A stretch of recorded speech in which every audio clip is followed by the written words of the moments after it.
बच्चों, तो कैसे हो आप सभी। बहुत बहुत स्वागत है आपका अमित सर की क्लास में। तो बेटा जी जल्दी से अपना हालचाल बता दो। मुझे लगता है, उम्मीद है कि आप लोग सारे बच्चे बढ़िया होंगे और अपनी पढ़ाई जो है उसे भी अच्छे तरीके से कर रहे होंगे। अभी आप जैसा कि देख रहे हो बेटा, हमारा कौन सा चैप्टर चल रहा है, संख्याओं के साथ खेलना। और इसमें हम क्या कर रहे हैं, संख्याओं के साथ खेल रहे हैं, प्लेइंग विद नंबर्स। चलिए, तो प्यारे बच्चों, अगर अभी तक आपने हमारे चैनल को सब्सक्राइब नहीं किया है तो भैया तुरंत कर लो सब्सक्राइब और बेल आइकन को कर लो प्रेस, ताकि जैसे ही क्लास शुरू हो नोटिफिकेशन आपके पास तुरंत आ जाए। चलो तो बेटा आगे बढ़ते हैं और देखते हैं कि आज की क्लास में हम लोग क्या सीखने वाले हैं। तो बच्चों, आज की क्लास में हम लोग सीखेंगे, एक तो क्या होता है सार्वगुणनखंड।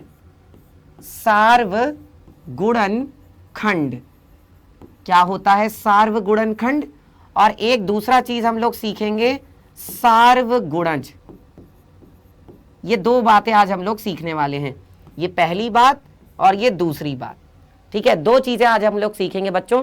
क्या होता सॉरी, क्या होता है सार्वगुणनखंड और क्या होता है सार्वगुणज।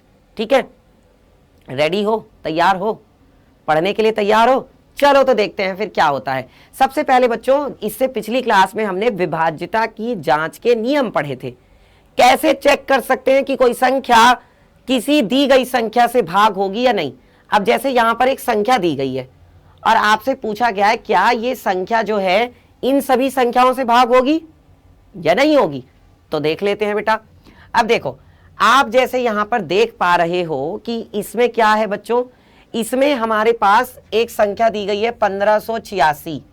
1500 क्या दिया है, 86 दिया हुआ है, 1586।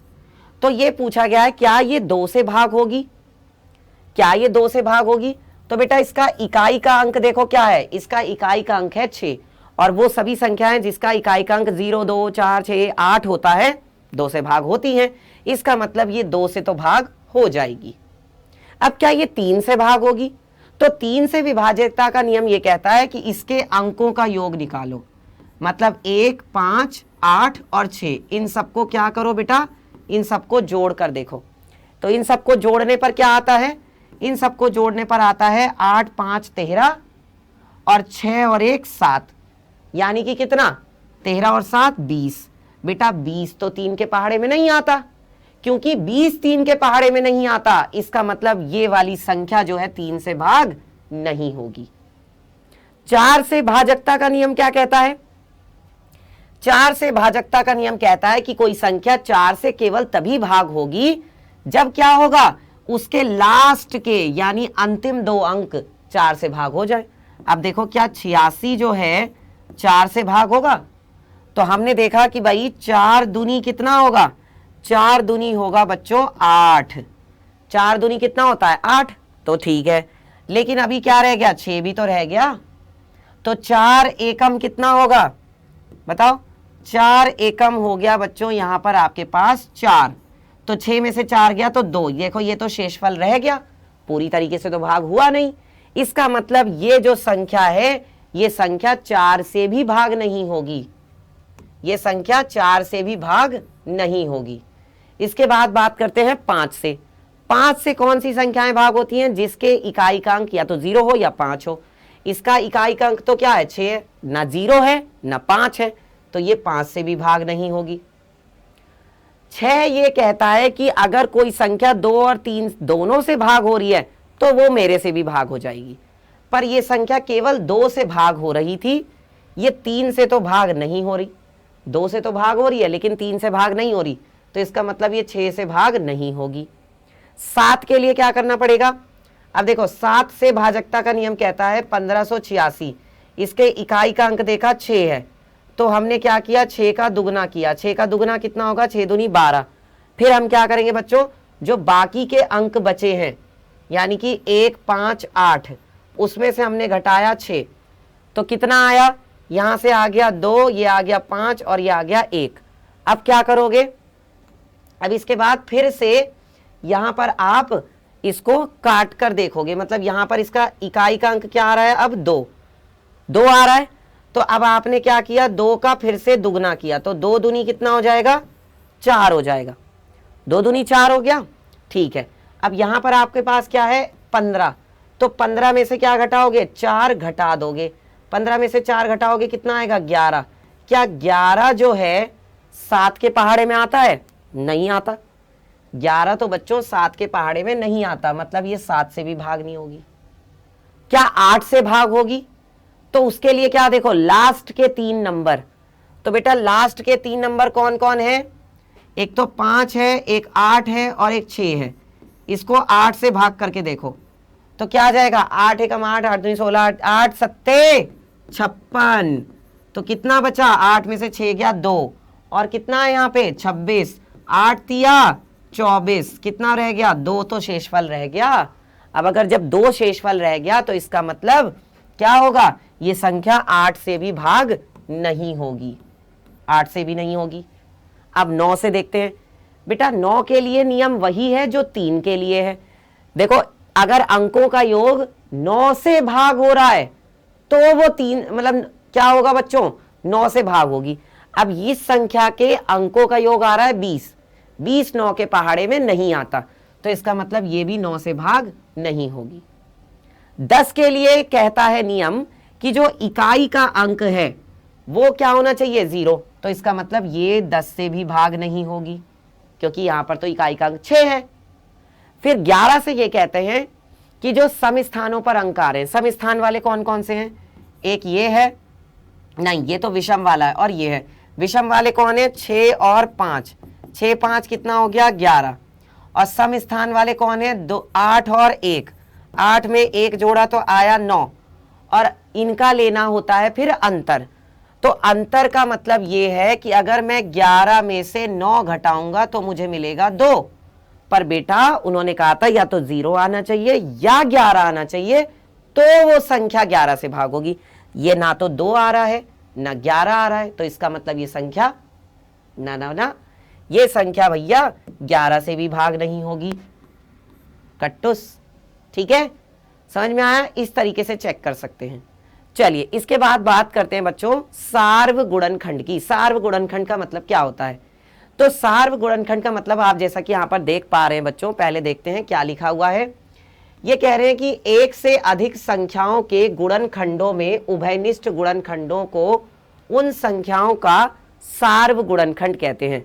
मतलब आपके पास 2-3 संख्याएं हैं और उनमें जो ऊपर में है गुणनखंड वही नीचे में है, तो हम क्या कहते हैं उसको सार्वगुणनखंड कहते हैं। सार्व का मतलब जो दोनों में हो। देखो बेटा कॉमन का मतलब क्या होता है, इसको हम इंग्लिश में बोलते हैं कॉमन फैक्टर, सार्वगुणनखंड को। तो कॉमन का मतलब होता है जो दोनों में हो। अगर ऐसी कोई चीज है जो दोनों संख्याओं में या तीनों संख्याओं में है तो उसको हम कहते हैं सार्वगुणनखंड, यानी कि कॉमन फैक्टर। ठीक है बच्चों। अब जैसे देखो यहां पर क्या है बच्चों, यहां पर आपको क्या दिया गया है, 2 संख्याएं दी गई हैं 25 और 55। अब यहां पे ये भी बोला है अर्थात किन्हीं संख्याओं का सार्वगुणनखंड वो संख्याओं का उभयनिष्ठ गुणनखंड होता है। ठीक है। अब जैसे यहां पे 25 और 55 दिया है, तो देखो 25 को क्या लिख सकते हो, 25 को बेटा आप लिख सकते हो 5 पंजे 25, 5 पंजे 25। और 55 को क्या लिख सकते हो, 55 को आप लिख सकते हो 11 पंजे 55।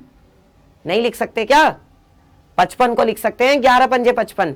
तो देखो बेटा यहां पर दोनों में क्या है, कौन सी ऐसी संख्या है जो दोनों में है, तो बेटा 5 ही तो है जो दोनों में है, 5 ही तो है जो दोनों में है।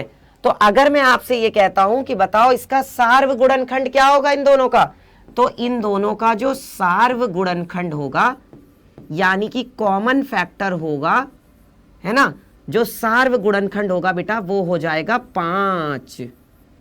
कॉमन फैक्टर क्या होगा इसका 5 होगा, क्योंकि 5 बच्चों दोनों में है। ठीक है। चलिए अब बात करते हैं कॉमन मल्टीपल की, यानी कि सार्वगुणज की। सार्वगुणज क्या होता है बच्चों, अब इसकी बात कर लेते हैं।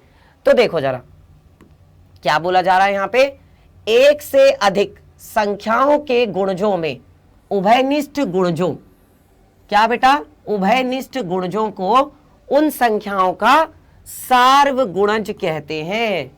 तो उभयनिष्ठ का मतलब क्या होता है? जो दोनों में हो। जो कहां पर हो भैया? जो दोनों में हो। जो दोनों में होगा वही होगा। आ रही है बात समझ में? जो दोनों में होगा वही होगा। ठीक है, चलो तो यहां पर देखते हैं भैया ऐसा क्या है, यहां पर ऐसा क्या है जो दोनों में है। जरा देखो बेटा, तो यहां पर 3 है और 4 है। 3 और 4 के सार्व गुणज देखते हैं। तो बेटा हमने पहले देखा, देखो गुणज का मतलब क्या होता है? जो उसके पहाड़े में संख्याएं आती हैं, जो उस संख्या के पहाड़े में संख्याएं आती हैं। तो 3 के पहाड़े में कौन कौन आएगा? 3 के पहाड़े में आएगा 3 एकम 3, 3 दूनी 6, 3 तिया 9, 3 चौक 12, 3 पंजे 15, 3 छिंग 18, है ना 3 सत्ते 21, 3 अट्ठे 24। और अगर मैं 4 के गुणज लिखता हूं तो 4 के गुणज क्या क्या आएंगे? 4 एकम 4, 4 दूनी 8, 4 तिया 12, 4 चौक 16, 4 पंजे 20, 4 छिंग 24, 4 सत्ते 28, यही आएंगे। तो अब जरा देखो कि कौन कौन ऐसे हैं संख्याएं जो दोनों में आ रही हैं। ऐसी कौन कौन सी संख्याएं हैं बताओ। तो बेटा एक संख्या तो आपको दिख रही है कि 12 यहां पे भी है और 12 यहां पे भी है। एक तो 12 है जो दोनों में है, एक तो 12 है ना जो दोनों में है, और क्या है? और बेटा देखो एक 24 है। ये देखो एक क्या है? एक 24 है जो दोनों में है। एक तो 12 हो गया जो दोनों में है और एक 24 हो गया जो दोनों में है। यही क्या होंगे? इसके सार्व गुणज होंगे, यानी कि कॉमन मल्टीपल। तो अगर मैं कहता हूं कि सार्व गुणज क्या होंगे बच्चों? सार्व गुणज, सार्व गुणज का मतलब है कॉमन मल्टीपल। तो वो हो जाएगा बेटा एक तो आपका 12 और एक हो जाएगा आपका 24, और इसी तरीके से आगे ये चलते जाएंगे। आगे और भी तो होंगे, ऐसा थोड़ी ना कि बस यहीं तक है, आगे और भी हैं। ठीक है, समझ में आया बच्चों यहां तक? बताओ सबको मजा आया कि नहीं आया? आया मजा? चलो ठीक है। तो बेटा जी अब हम बात करते हैं सह अभाज्य संख्याओं की। वो कौन सी संख्याएं हैं बच्चों जो सह अभाज्य संख्याएं होती है? इससे पहले हम लोग अभाज्य संख्याओं के बारे में पढ़ चुके हैं। वो सभी संख्याएं जो ये ऐसे कहती हैं कि भैया मैं तो केवल खुद से ही भाग होंगी, बाकी किसी से नहीं, बाकी किसी के पहाड़े में ही नहीं आऊंगी, तो उसको हम कहते हैं कि वो संख्या क्या है? अभाज्य संख्या है। अब हम बात कर रहे हैं सह अभाज्य संख्याओं की। तो ये कौन सी होती हैं? इसको हम कहते हैं बच्चों को प्राइम नंबर्स। इसको हम क्या कहते हैं बच्चों? इसको हम कहते हैं को प्राइम नंबर्स, यानी कि सह अभाज्य संख्याएं। अब देखो क्या होती हैं ये। हमारे पास कोई दो ऐसी संख्याएं हैं जिनका जब हम क्या करते हैं सार्व गुणज देखते हैं, या कह लो सार्व गुणनखंड देखते हैं, तो वो सार्व गुणनखंड बेटा एक के अलावा और कुछ भी नहीं आएगा। जब आप सार्व गुणनखंड देखोगे ना तो वो एक के अलावा और कुछ भी नहीं होगा। जैसे मान लो मेरे पास क्या है, जैसे मान लो बेटा देखो यहां पे क्या लिखा है, वे संख्याएं जिनमें केवल एक ही सार्व गुणनखंड होता है। केवल क्या होता है? एक सार्व गुणनखंड होता है, वह सह अभाज्य संख्याएं कहलाती हैं। जैसे 4 है और 15 है। अब 15 अभाज्य संख्या नहीं है, लेकिन 15 और 4 ये दोनों एक साथ, 15 और 4 ये दोनों बच्चों अभाज्य संख्या नहीं है। ध्यान से सुन लो फिर से। 15 भी किसके? 3 और 5 दोनों के पहाड़े में आता है, तो अभाज्य संख्या तो नहीं है। 4 भी 2 के पहाड़े में आता है, तो ये भी अभाज्य संख्या नहीं है। लेकिन ये दोनों सह अभाज्य संख्याएं हैं। क्यों? क्योंकि बेटा हम 4 को क्या लिख सकते हैं? 2 गुणा 2, क्योंकि 2 दूनी 4 होता है। और 15 को हम क्या लिख सकते हैं? 3 गुणा 5, क्योंकि 3 पंजे 15 होता है। तो क्या इसमें कुछ कॉमन आ रहा है? क्या इसमें कुछ गुणनखंड में उभयनिष्ठ आ रहा है जो दोनों में हो? कुछ भी नहीं आ रहा। तो बेटा जिसका कोई नहीं होता उसका कौन होता है? पहले तो ये बता दो। जिसका कोई नहीं होता उसका ऊपर वाला है भैया, यानी कि भगवान। और भगवान कितने हैं? केवल एक। अब देखो 2 दूनी कितना होता है? 4, तो इसको आप क्या लिख सकते हो? 2 गुणा 2 गुणा 1 लिख सकते हो ना? क्या इसे मैं 2 गुणा 2 गुणा 1 नहीं लिख सकता? 2 दूनी 4, 4 एकम 4, बिल्कुल सही है। इसी तरीके से 3 गुणा 5 को मैं क्या लिख सकता हूं? 3 गुणा 5 और गुणा में 1 लिख सकता हूं, क्योंकि 3 पंजे 15 और 15 एकम 15, बिल्कुल लिख सकता हूं। अब देखो मुझे पता चल गया कि कॉमन क्या है दोनों में। अब मुझे पता चल गया ना कि दोनों में उभयनिष्ठ क्या है। तो बेटा दोनों में उभयनिष्ठ क्या है बताना जरा। दोनों में कॉमन क्या है? दोनों में जो उभयनिष्ठ है बच्चों वो एक ही तो है। तो उन्होंने यही तो कहा था कि जिन संख्याओं में उभयनिष्ठ जो है केवल एक होता है वो संख्याएं सह अभाज्य संख्याएं कहलाती हैं। इसलिए 4 और 15 क्या है? सह अभाज्य संख्याएं, को प्राइम नंबर्स हैं। ठीक है प्यारे बच्चों, यहां तक सबको समझ में आया? मजा आया? और अगर बच्चों क्लास में मजा आ रहा है, क्लास अच्छी लग रही है तो लाइक कर दो जल्दी से, फटाफट, अभी के अभी। अमित सर के लिए लाइक, क्लास के लिए लाइक, ठीक है, और एक लाइक अपने लिए। ठीक है बच्चों, चलो तो बेटा जी आज के लिए बस इतना ही रखते हैं। आई होप कि आपको जो जो चीजें मैंने बताई, जो जो चीज मैंने आपको समझाई वो अच्छे से समझ में आई होंगी। और अगर आज की क्लास में आपको मजा आया है, क्लास अच्छी लगी है, लाइक करना। और दूसरी बात बेटा मुझे कमेंट करके बताना कि आज की क्लास कैसी लगी। और सबसे जरूरी बात बेटा, हमारा जो चैनल है क्लास 6 हिंदी मीडियम, इसे क्या कर लो? सब्सक्राइब कर लो। ठीक है, चलो मिलेंगे फिर आपसे नेक्स्ट क्लास में। तब तक के लिए take care, ta-ta, bye bye.